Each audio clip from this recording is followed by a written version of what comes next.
So I don't know where it was. Maybe on a podcast, maybe listening to a workout video, I heard this quote. It's been ringing in my ears. If you know who it is, drop it in the comment section. But basically the quote was that in order to be successful, you have to betray your victimhood. I'll run it one more time. In order to be successful, you need to betray your victimhood. I think the times we're living right now are a perfect time to be reminded of that type of truth. Victimhood is a hot commodity right now. Like, people are trying to pay their bills with victimhood. People are trying to be, it's debilitating. Like, I don't think you can be a king and a victim at the same time. I don't think you can be a queen and a victim at the same time. I don't think you can be a big boss and be a victim at the same time. I think victimhood keeps you in the same spot. And people need to have an enemy sometimes, right? You gotta have an enemy to get motivated. But even then, that's not victimhood, right? That's just you finding motivation. There's a lot of people who their identity is tied up in being a victim.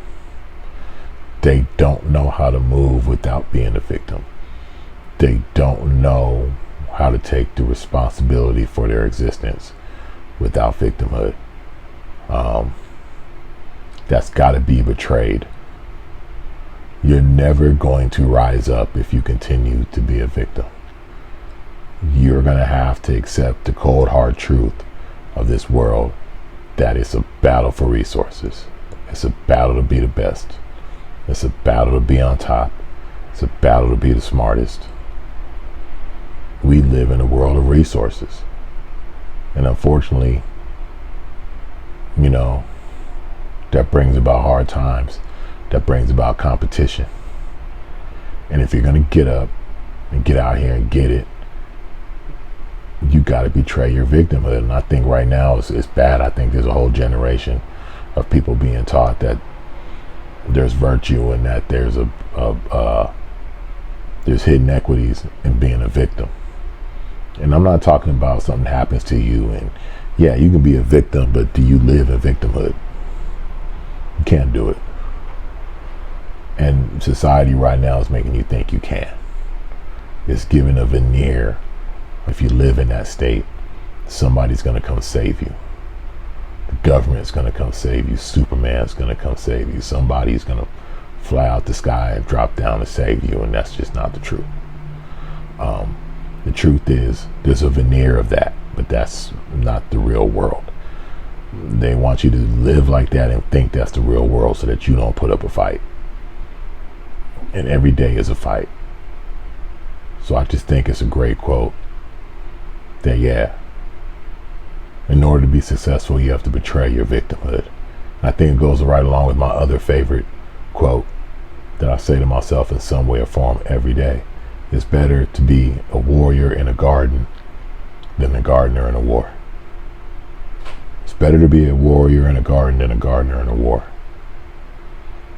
Because at least the warrior is ready. He's ready for when it goes down. And plus, the warrior in a garden is going to have a better sense of serenity, a better sense of peace, a better respect for it. And he's going to try to till the garden. He's really going to try to avoid war. When the war comes, he's ready. Because he deals with the reality of knowing that when there's peace, the flip side of war has to exist as well. And so therefore, he's going to do what he has to do to prepare himself.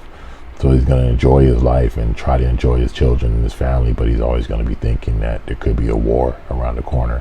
Not hoping for it, but to hopefully be ready when it comes. These are all metaphors, but it's true life too. Sometimes you have to be physically ready, but also you have to be mentally ready for the hard times when things don't go your way. When the government you don't like is in.